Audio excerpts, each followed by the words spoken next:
दोस्तों, आज के कथांश में हम चलें भारत की राजधानी दिल्ली के दक्षिण पूर्व दिशा की ओर 417 किलोमीटर की दूरी पर झांसी शहर से केवल 17 किलोमीटर, मध्य प्रदेश के टीकमगढ़ जिले में बेतवा नदी के किनारे ओरछा नगरी के प्रांगण में। ओरछा एक ऐतिहासिक और धार्मिक नगर, जहां हम प्रथम प्राचीन यहाँ पर स्थित किले के दरवाजे के बाद गणेश द्वार और द्वितीय पुराने दरवाजे से होकर पहुँचे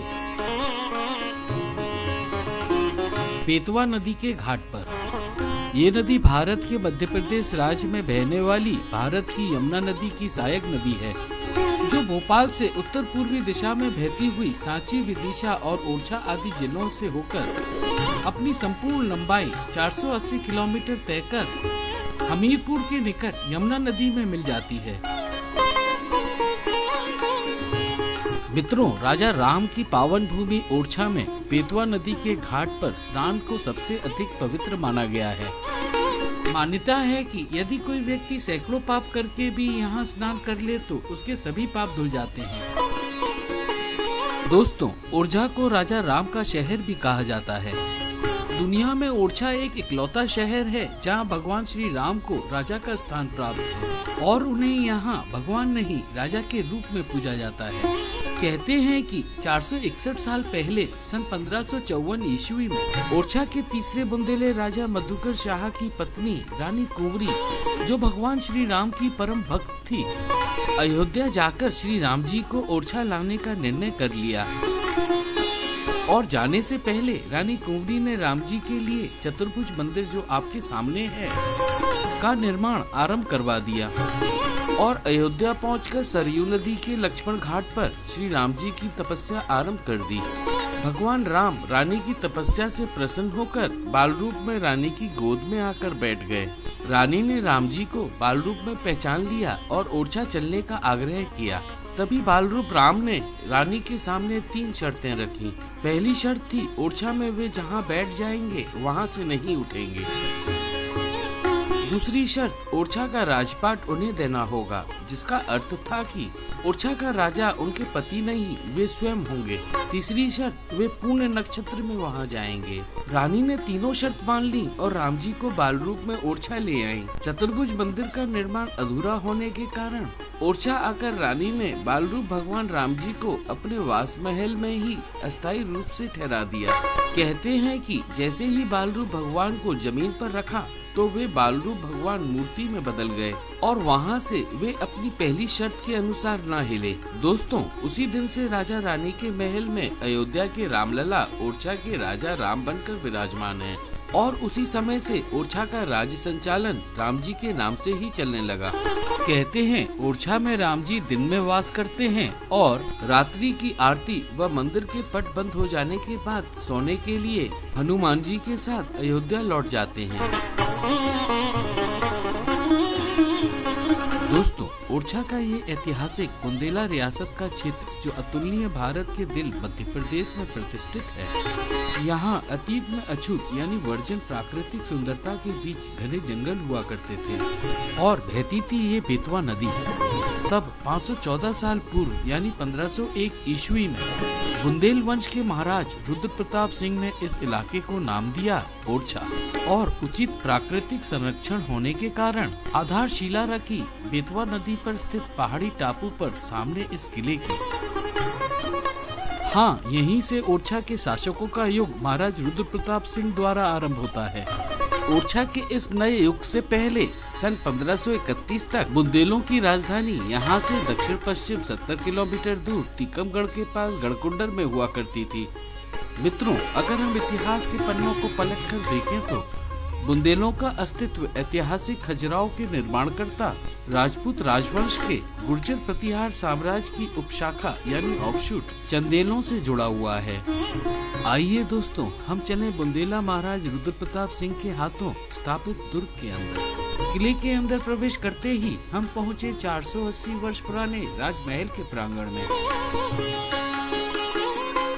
इस राजमहल की आधारशिला बुंदेली राजा रुद्र प्रताप ने स्वयं अपने हाथों रखी थी। मित्रों, रुद्र प्रताप सिंह वो सूरवीर राजा थे जिन्होंने अफगानी मूल के लुटेरे दिल्ली सल्तनत के बादशाह सिकंदर और इब्राहिम लोदी से युद्ध कर दोनों को पराजित किया था। परंतु खुद दुर्भाग्यपूर्ण सन 1531 ईस्वी में एक भैंस को शेर से बचाते वक्त आकस्मिक मृत्यु के हवाले हो गए। राजा रुद्र प्रताप सिंह की मौत के पश्चात इस महल के मुख्य भाग का निर्माण उनके बड़े पुत्र राजा भारती चंद्र के हाथों सन 1531 से सन 1554 ईस्वी के बीच हुआ और शेष महल तीसरे बुंदेल राजा मधुकर शाह ने सन 1554 से सन 1552 ईस्वी के बीच पूर्ण करवाया। यहाँ इस आंगन में कभी खूबसूरत नृत्यांगना अपने हुनर और सौंदर्य को प्रदर्शित कर राजा को आनंदित करती थी। आइए दोस्तों, हम इस राजमहल के अंदरूनी भाग में कमरों के अंदर की गई हिंदू पौराणिक कथाओं से संबंधित भित्ति चित्रों को देखें। ये रंगों से की गई चित्रकारी 460 साल पुरानी है और जो उन दिनों के चित्रकारों के लाजवाब हुनर और कला को दर्शाती है। दोस्तों, आपके सामने है नक्काशीदार 5 मंजिला ऊंचा जहांगीर महल। आइए हम इस जहांगीर महल के अंदर चलें।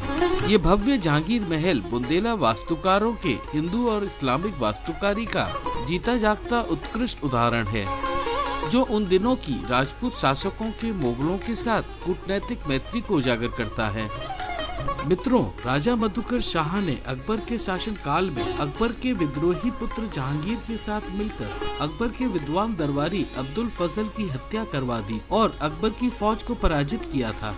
कूटनैतिक मैत्री स्वरूप इस हिंदू और इस्लामिक वास्तुकारी से सुसज्जित नक्काशीदार भवन में सन 1606 ईस्वी में राजा मधुकर शाह के पुत्र वीर सिंह ने मुगल शासक एवं सम्राट जहांगीर का मैत्री स्वरूप भव्य स्वागत किया था।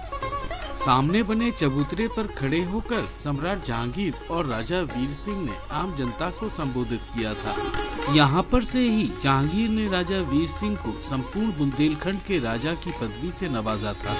ये है जहांगीर महल का मुख्य द्वार, जहाँ पर 409 साल पहले मुगल वंश के चौथे शहंशाह जहांगीर का बुंदेल वंश के चौथे राजा वीर सिंह द्वारा हार्दिक स्वागत किया गया था। इस मुख्य द्वार के चबूतरे से हम सन 1618 ईस्वी में बने राय प्रवीण महल के खंडर को देख सकते हैं।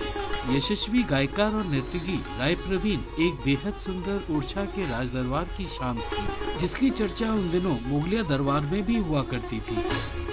आपके सामने है ओरछा में बुंदेला विरासत के राजाओं और उनके दरबार में रहे अहम व्यक्तियों की 14 छतरियाँ।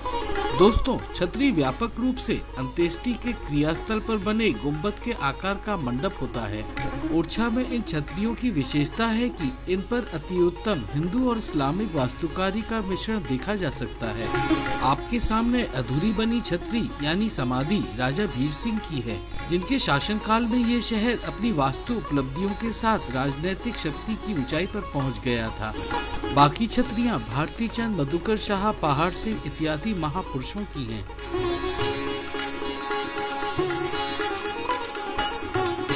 ये बोलना गलत नहीं होगा कि आज ओरछा देश विदेश से आए पर्यटकों का एक पसंदीदा प्राकृतिक, धार्मिक और ऐतिहासिक पर्यटन स्थल के साथ विवाह योग्य जोड़ों के लिए एक विवाह संबंधित सुप्रसिद्ध गंतव्य स्थान यानी डेस्टिनेशन प्लेस भी बन चुका है।